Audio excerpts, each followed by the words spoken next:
don't you remember?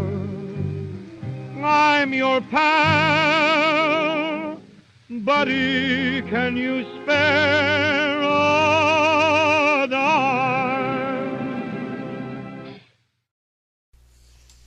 Today we'll be discussing the causes and effects of the Great Depression. Go ahead and take a look at this list and notice these are the causes we'll be discussing.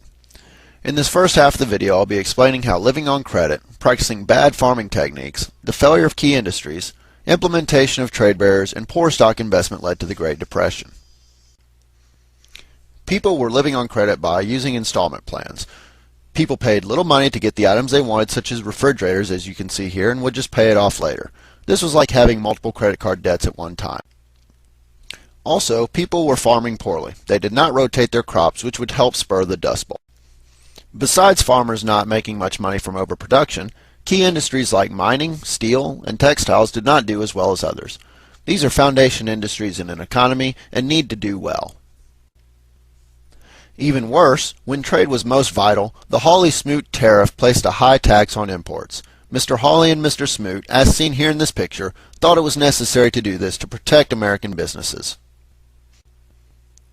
Finally, poor investing in the stock market made a crash inevitable. Inexperienced investors had been borrowing money against the stocks that hadn't even paid off yet. Moving right along in our list, we're here to the great stock market crash of 1929, also known as Black Tuesday. Notice on this chart how quickly the stock market fell. Prior to Black Tuesday, the market was at its peak, and then immediately dropped on Black Tuesday. It only continued to get worse from there. Following the stock market crash of 1929, many people rushed to the banks to make sure all their money was safe and to get it into their pockets. Because of this, many banks were forced to close down.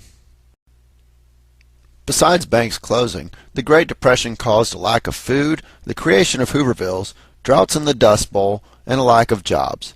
In addition, many long-term effects including higher suicide rates, a loss of desire to go to college, and a sense of lifelong thriftiness plagued the people of this generation.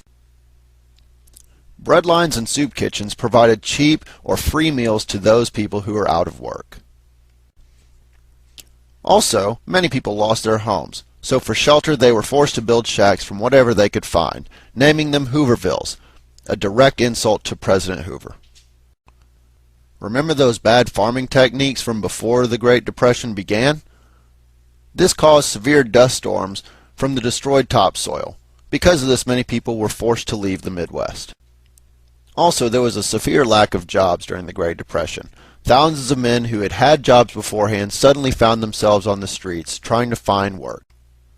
The Great Depression also had many long-term effects as well as psychological effects. One of them was that suicides went up because many people felt there was just no hope. Additionally, many people decided that they simply didn't care enough to go to college. Many also decided not to get married or have kids. Finally, it became many people's lifelong goals to never be hungry ever again, and developed a sense of lifelong thriftiness.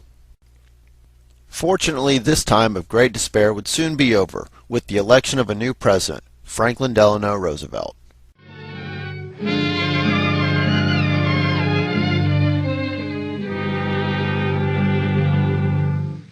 They used to tell me I was building a dream, and so I followed the mob.